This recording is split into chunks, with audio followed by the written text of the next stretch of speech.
Alright guys, welcome back to the hangar. My name is Sam, and today we're talking about HRC CrawlerTrax.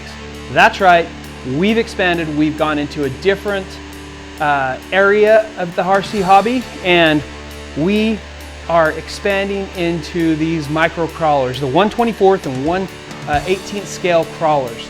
If you haven't seen our stuff on social media or what we've kind of been posting as of late, head on over to Facebook, Instagram, YouTube here. Check us out. Look at the stuff we've been posting. For those of you concerned who have been our longtime followers, don't worry, we're still producing airplanes, we're still selling airplanes, we're still developing airplanes. We've got some really cool things in the works.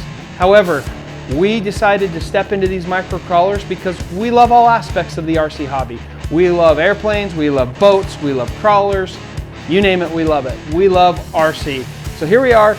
Today we're going to be building this obstacle right here. It's part of our Mighty 5 series called the Frame Bender.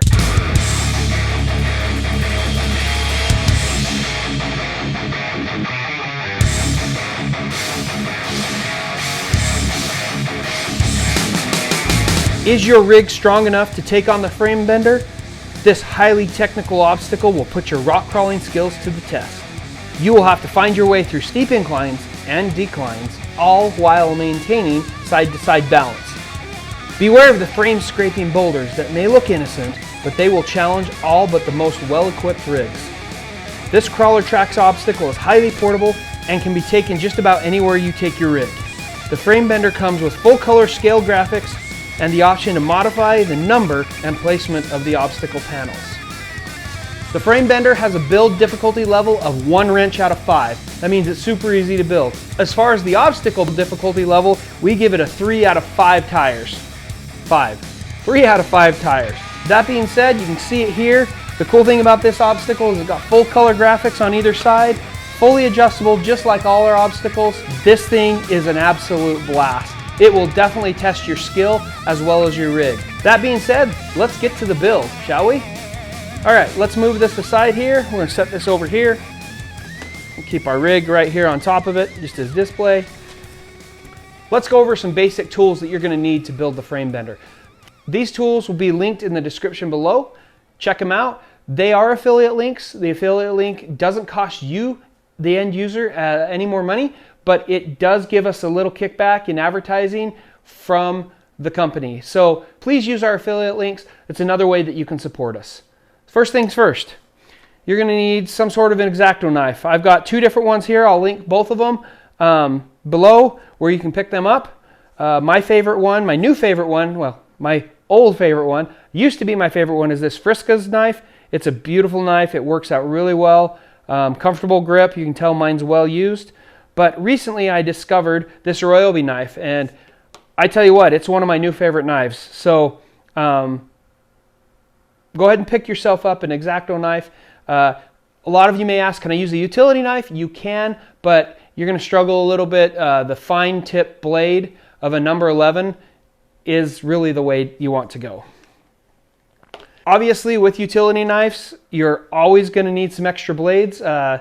Those sharp blades are really going to make the difference if you have to use it in building these obstacles. So make sure you pick yourself up some extra blades. The next thing you're going to need is some sandpaper or sanding block. This is 220. It just happens to be something I had laying around. Any type of sandpaper will work.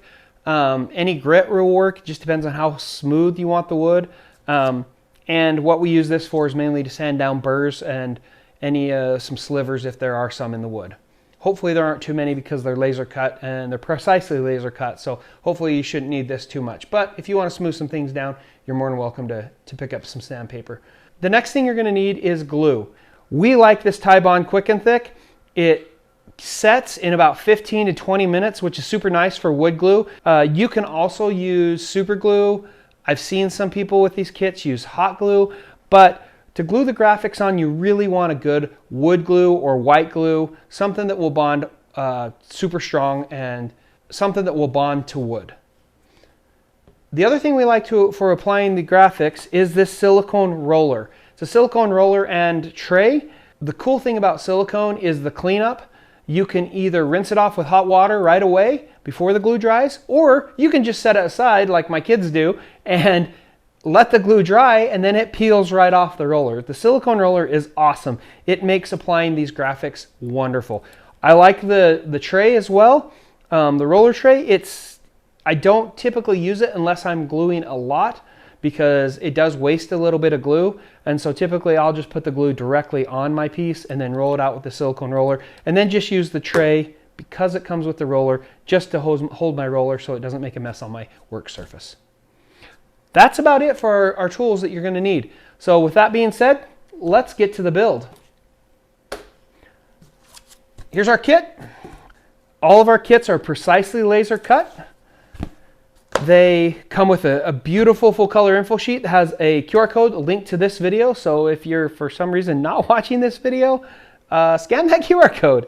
Let's open up the kit. Let's show you what's inside the frame bender. I'm gonna pull out my X-Acto knife here, and I'm gonna just run it down the side here, breaking the seal of the heat shrink. And that's probably the easiest way to open it.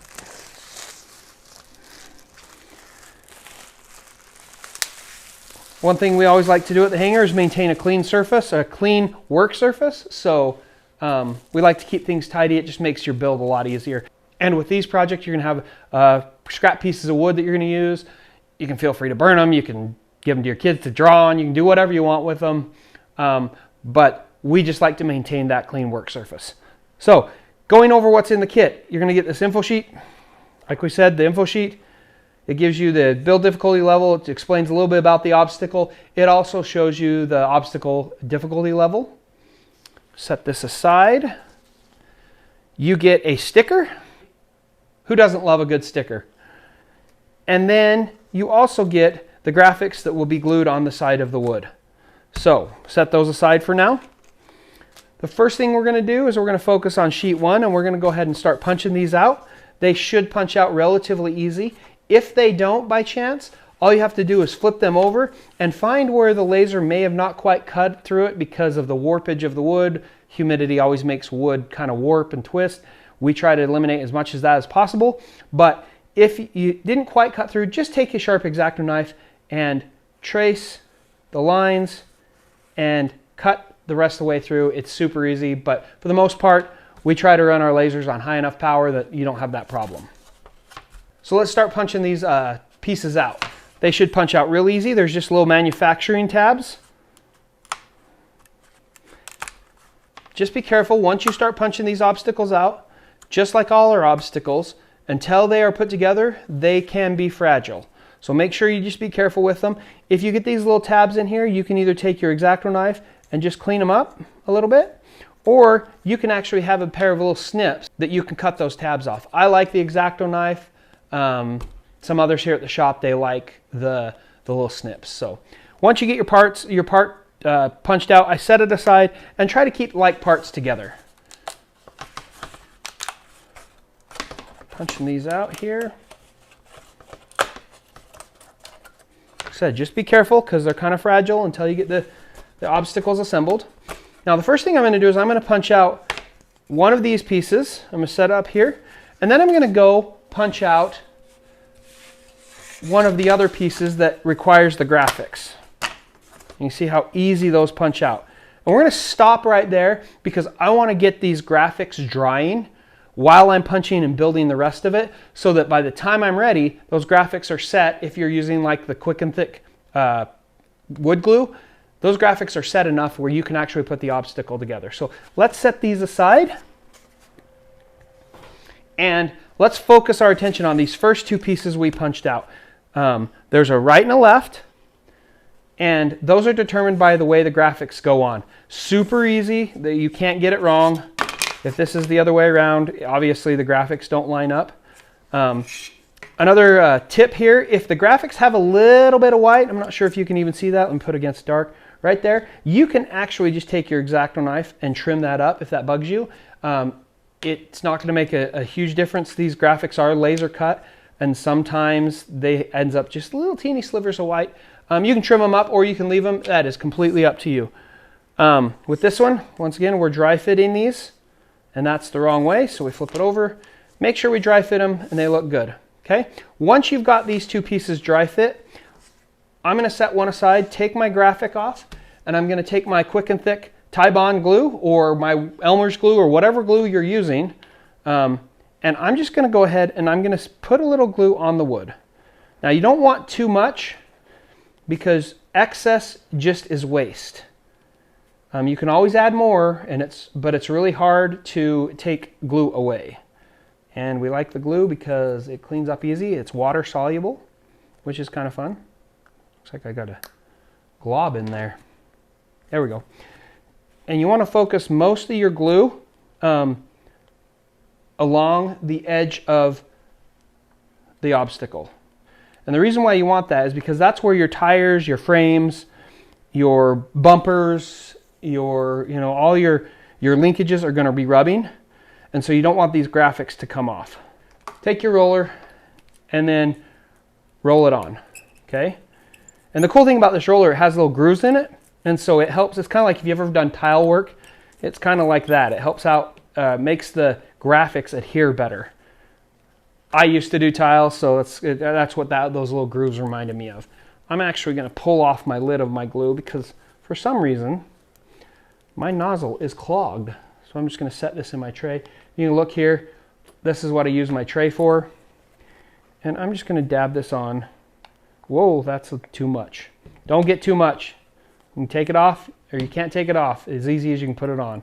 So now that I've got that on, I want to make sure the edges are really well coated, especially where the tires and the bumpers and anything that would touch your vehicle is going to be. So especially along these top edges. And then we just got this last little part. Once again, if you get anything on your work surface, that's fine. It is water soluble. You can just wipe it up with a rag or wipe it up with a wet paper towel. Works really well to clean up wood glue. If you don't have that much experience working with wood glue, wet paper towel is your best friend. Now, one thing you want to avoid is you want to avoid getting glue in these spaces right here. These two spaces right here. You want to avoid that because that's where the pieces are going to fit together. And if you get glue in there, it's going to make it a little bit more difficult to get the pieces to fit. If you do get in there, it's okay. You can trim them down with your X-Acto knife, but just be aware of that. So now we're going to take our graphic, we're going to line it up. And what I like to do is just move it around just a little bit, just to spread that glue just a bit. Line it up till you're happy. I like to sit it on my work surface, make sure the bottom's flush. And then I'm going to set this one aside. I'm going to glue the next one. That should be plenty of glue. Focusing most of the glue on the top. And once again, if you get too much, you can clean it up with a wet paper towel. Super easy. Looks like I got a bit much here. Do as I say, not as I do. And I'm just going to roll that up with my roller. Make sure I don't get too much there. Put my roller back in my tray. And then I'm going to take my graphic and I'm going to line it up. Move it around a little bit. And then go get a wet paper towel. So now I've got a wet paper towel. I'm going to clean up my work surface now that I have a wet paper towel. Actually, because you can see I got some on the edges, which is fine, I'm just going to take my finger and run it along the edges and then just wipe it on my wet paper towel. You can actually also take your wet paper towel and run it down the edges. Just avoid getting water on the graphic itself. They're not waterproof, at least not at this point. We have a technique where we can make them waterproof, but just avoid as much as possible getting that wet paper towel on your graphic. Okay, clean it up with your finger. The other thing you can do is if you get it down inside these grooves, just take your X-Acto knife and just clean out the grooves. Wipe it on your wet paper towel. Same thing with the other side. It looks like I got it pretty good. Then what we're going to do is we're going to get some weight on these. And I'm going to take these graphics. Let's move our wet paper towel out of the way. Finish cleaning up our surface. I'm going to take the graphics and I'm going to flip them and I'm going to put them just like that against each other. Make sure that no glue is getting on my graphics. If they are, it wipes off pretty quickly and pretty easily. Okay, now we're going to put something heavy on it. We're either going to put a weight. I like to use my wife's Pyrex dishes because they weigh a lot, and just set them right on top of it. Sometimes I'll put a board to squish them between two boards so they set flat. But in this case, I'm just going to use a quick clamp. Super easy. I'm just going to clamp these two things together like so. Maybe put one on the back here. And then that I'm going to set aside and let that dry. Okay? That's why we do that first, so that that can be drying while we punch out and build the rest of our stuff. Clean up my workspace. All right. Let's go back and grab the rest of our parts and get them punched out. I'm going back to sheet 1 just because that's where I started. I'm going to start punching out the rest of the parts. This should come out really easy. As you can see, just super easy to punch out. Set these pieces aside.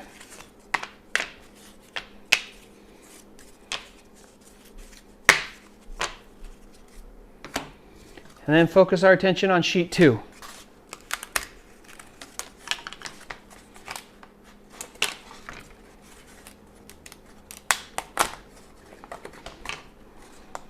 I love these laser cut pieces because it just makes it so easy to punch these out. Now I've got all those punched out, I'm gonna stack them up just so I keep them nice and organized. Punch out what would be the feet, 1 and 2,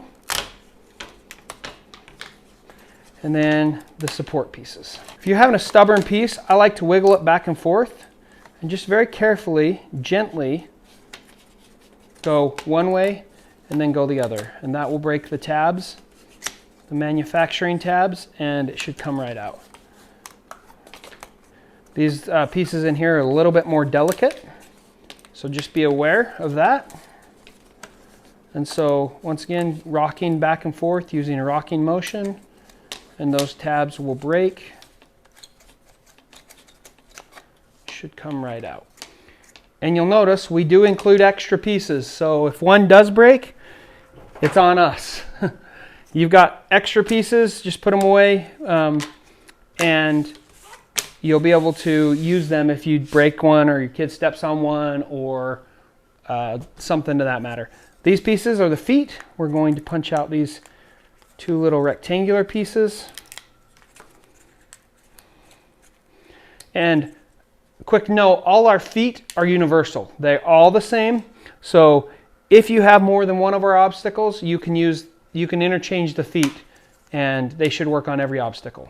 If you can't get these out with your hand, use a pen or a pencil, X-Acto knife, little flathead screwdriver, and that will help you punch them out. Super easy, shouldn't be too bad. There's the 2 feet, and you'll notice they're the same.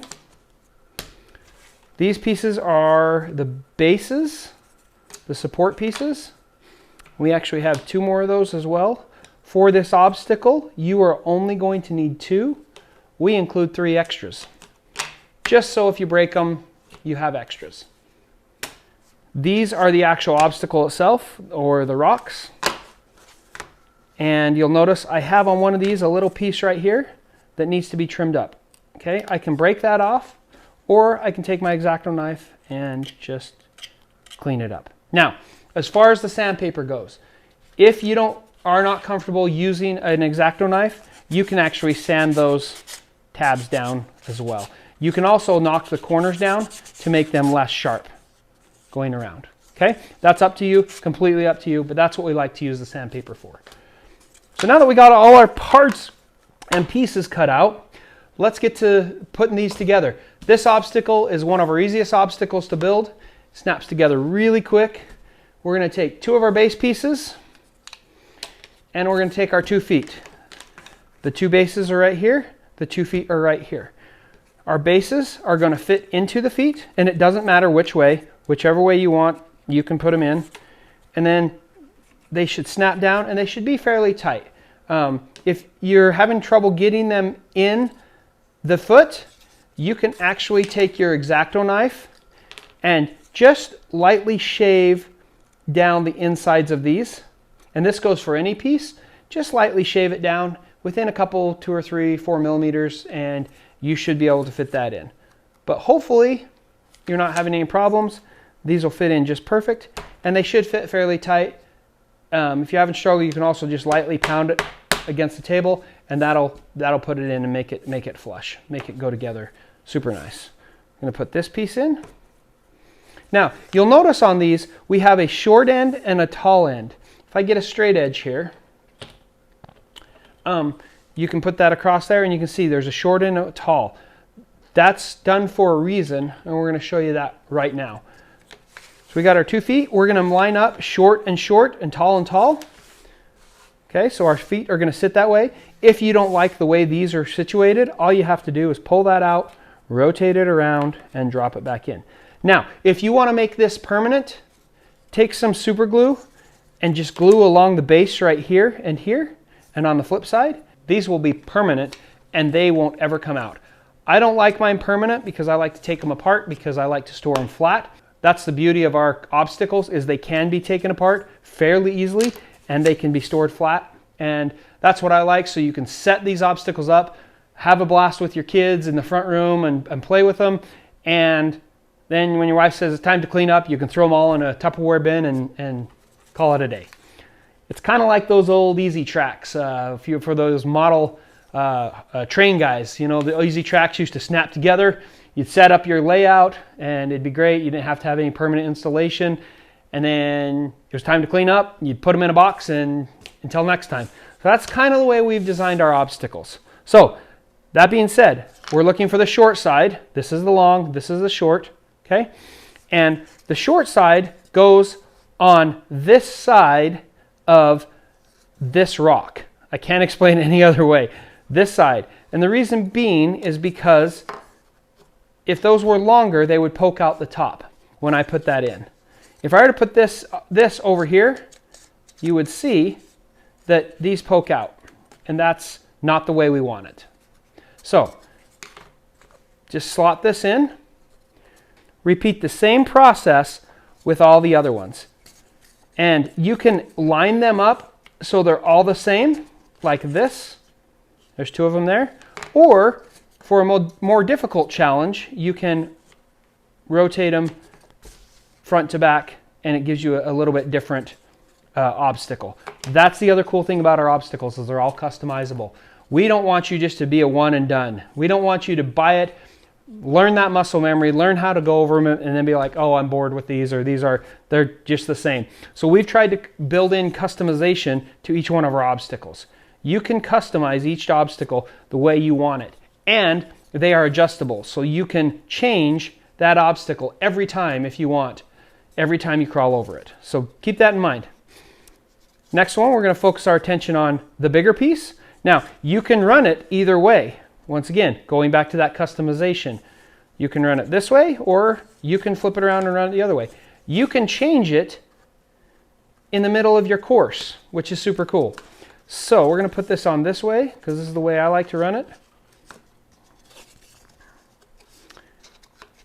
And now that we've got all 4 pieces in, we're going to set this other piece in, making sure that the small goes with the small rock. That's a good way to remember it. The small goes with the small rock.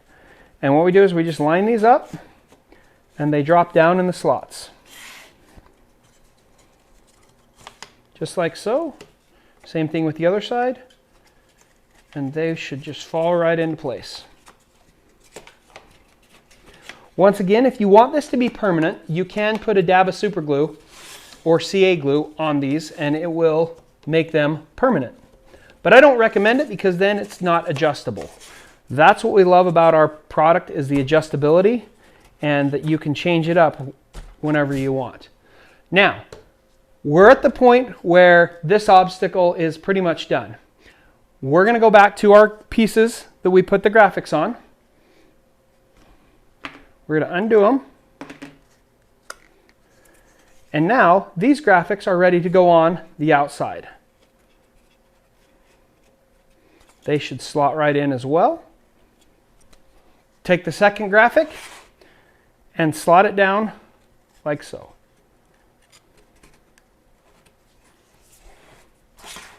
And just like that, we have a completed obstacle. Super easy to build, very cool, fun thing to crawl over. There you go. This is the frame bender.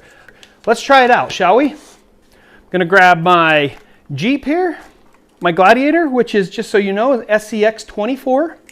Plug it in here, grab my transmitter, just back here. All right, let's try this guy out.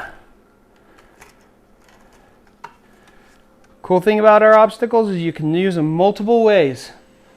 Oh, look at that flex. Oh yeah.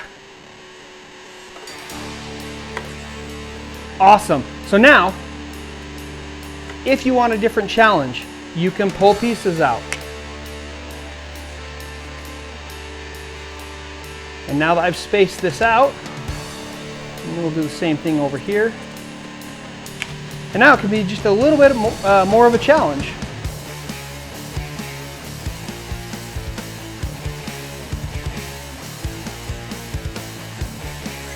Uh-oh. I fell down in there. Let's try that again.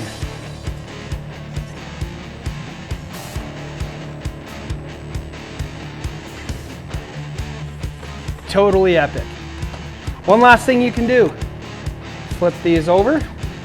And I'm actually only going to run 2 of them here. And I'm going to space them out quite far. Totally customizable, which I absolutely love. That means I'm getting a different experience every time. Let's flip this guy over. Now let's see how she does. Oh, this is much more difficult.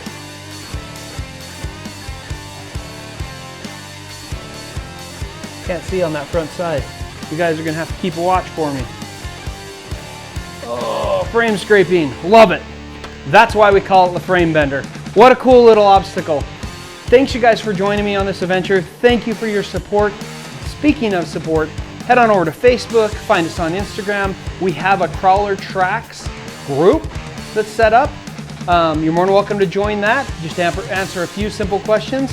If you can do us a favor and you like the content you're seeing here on our channel and you like our new step into the RC crawler world, specifically the micro crawler world, please give us a thumbs up on this video. Hit the subscribe button. As one of my favorite YouTubers always says, smash the bell. And the last thing, leave us a comment down below. We love to hear from you guys. Let us know what you think of this obstacle. We try to respond to every single one of our comments. If we somehow have missed you, we apologize. We really try to keep an eye on that and try to respond so that you know we're interacting with you and that we appreciate you. We're super excited to release all 5 of our first set of obstacles called the Mighty 5. This is the frame bender. This is the first one we're putting out there in the wild. Head on over to thehangarrc.com and you can pick yourself up one of these for your micro crawler. Once again, thank you for joining me in this build, and we hope to see you on the trail.